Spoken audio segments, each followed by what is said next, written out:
নমস্কার, আমি অনিন্দা। কখনো কোনোভাবে যেন নিজেকে বিকিয়ে দিতে না হয়। মর্যাদা, আত্মসম্মান ও সমাদর নিয়ে নিজের মূল্যবোধকে ধরে রেখে যেন সবার সাথে চলতে পারি। আজ শোনাব কবিগুরু রবীন্দ্রনাথ ঠাকুরের খেয়া কাব্যগ্রন্থের কবিতা প্রার্থনা। আমি বিকাবো না কিছুতে আর আপনারে, আমি দাঁড়াতে চাই সবার তলে, সবার সাথে একসারে।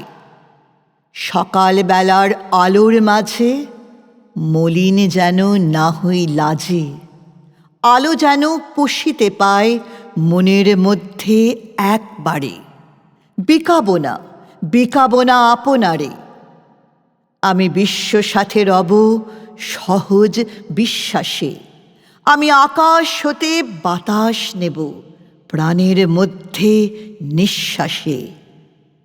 পেয়ে ধরার মাটির স্নেহ পুণ্য হবে সর্বদেহ, গাছের শাখা উঠবে দোলে আমার মনের উল্লাসে। বিশ্বে রব সহজ সুখে বিশ্বাসে। আমি সবাই দেখে খুশি হব অন্তরে, কিছু বেসুর যেন বাজে না আর আমার বিনা যন্তরে।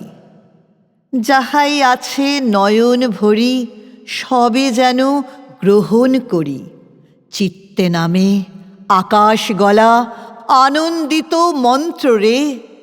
সবাই দেখে তৃপ্ত রব অন্তরে।